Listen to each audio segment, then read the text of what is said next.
Hi, my name's Sherry Sanders, and I'm a county extension agent working in White County as a part of the University of Arkansas System Division of Agriculture. And this is Agriculture. Agriculture is a program where we celebrate and empower women working in the field of agriculture in the state of Arkansas.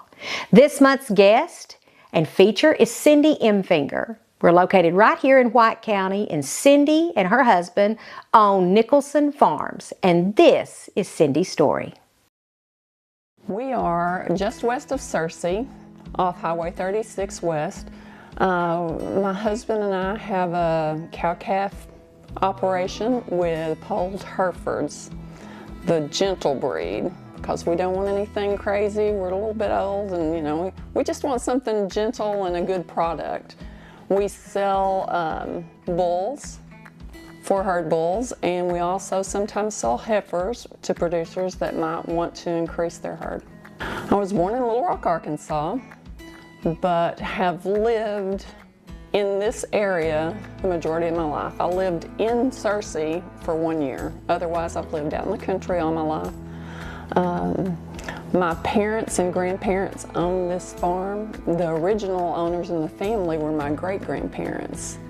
So this is fourth generation, and we're hoping it will, my daughters and their children will continue on the farm. Have some grandchildren that are very interested in it, and they love the cattle, and they help with vaccinations and weaning, and they're showing genuine interest in it. So that just makes me happy all over. My parents had cattle, but it was commercial cattle, and not really gentle, so I was around cattle, but didn't handle them or help with any vaccinations, anything like that. Like I said, I grew up within a mile of where we are now, all of my life. I'm one of 5 siblings. Soon, this will be a Century Farm. I'm excited about that and really looking forward to that. And we have some friends that's farm is a Century Farm, and I just think that it's just such a great thing. Just the family and heritage of it all. My great-grandfather, the stories about him that he was living when I was born, and I remember playing Wahoo with him. He lived in town at that point. He and my great-grandmother, she's a precious woman.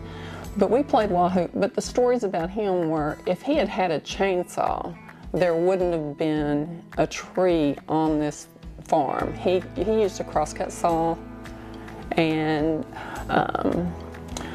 cut timber, and I don't know exactly how they milled it, but he built barns out of gum lumber, which a tornado blew away the old barn, and we were able to salvage some of the wood.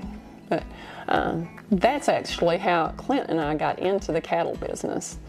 In 2005, a tornado came through and split this farm, and at that point Daddy had just the commercial cattle here, but he was old enough that when the tornado came through and just tore down, it took out both of his barns, both of his hay barns, and a lot of the fencing. And he didn't want to redo the fencing. So he got out of cattle at that point. So Clint and I were left with the option of either purchasing some cattle and repairing some fencing, or bush hogging a lot. Well, we thought it's going to be easier just to buy a few cows, and that's the beginning of our cattle story. We were wrong, but that's how it started.